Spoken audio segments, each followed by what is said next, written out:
Alors, je dirais juste un seul mot. Je voulais juste vous dire très, très sincèrement un immense merci. D'abord, je vous trouve beau et belle. Donc, ça, c'est... Et je vous trouve surtout magnifique quand vous prenez la parole. Vous êtes lumineux. Et j'ai été très heureuse d'être votre professeur. Je suis immensément fière de vous. Et Dieu que j'aime ce métier. Grâce à vous.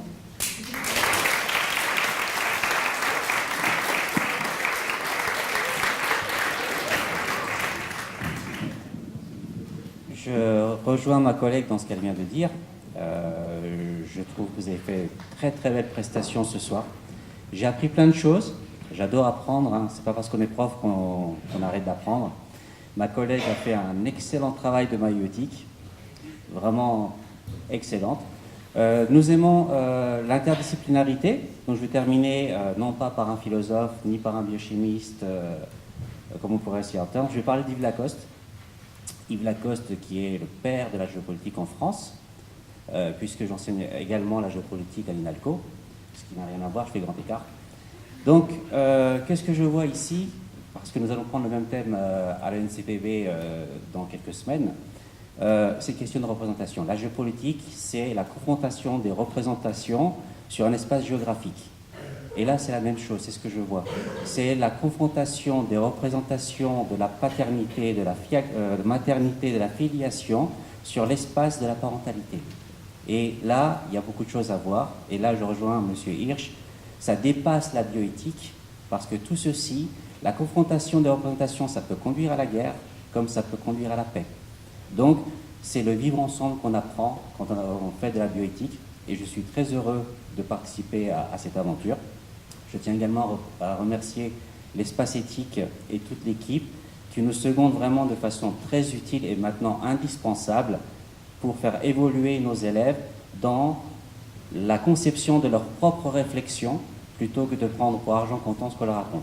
Merci infiniment et à bientôt.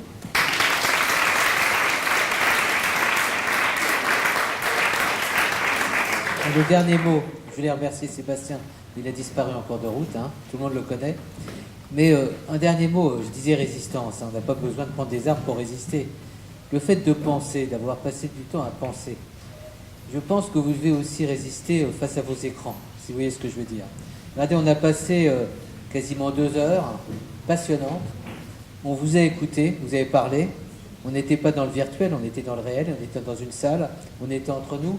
On était dans une salle assez symboliquement forte, parce qu'on est dans une mairie, dans un lieu de la République, et votre parole a résonné particulièrement ici. Comme j'imagine, elle résonne aussi Henri IV, ou dans l'établissement qu'on a le plaisir maintenant de fréquenter dans le 13e arrondissement, chez Pierre-Gilles de Gênes. Mais soyez attentifs, et je crois que Christina, elle doit aussi transmettre ça, ça ne sentirait pas tout ce rayonnement. La force de la parole, la force de la pensée, la force de la curiosité. Derrière vos interventions, il y a eu du travail, il y a eu des efforts, il y a eu des lectures, il y a eu des échanges, j'imagine, parfois passionnés. Il y a eu aussi, j'imagine, des échanges dans les familles, où on se demandait sur quoi tu travailles. Et in fine, il y a une espèce de fierté, il y a une certaine dignité. Et pour moi, c'est ça, affirmer une citoyenneté. C'est-à-dire aller au bout d'un travail et d'un effort et le mettre en partage. Donc tout ce que vous avez dit ce soir, ce que vous aviez déjà dit Henri IV, pour nous, c'est un travail dont on va s'enrichir. Et je pense que vous en avez aussi le produit, le plaisir d'avoir œuvré. Ce qui m'a, et je termine là-dessus, aussi beaucoup frappé, c'est vos conclusions. Quand vous avez dit finalement, non seulement vous êtes approprié des questions qui peut-être a priori étaient distantes pour vous, mais vous en avez fait vos questions. Et je pense que les questions de bioéthique, les questions de politique, ça ne doit pas être des questions abstraites. Il faut les faire vivre. Vous les faites vivre avec votre cœur et votre esprit. C'est pour ça que je suis très impressionné.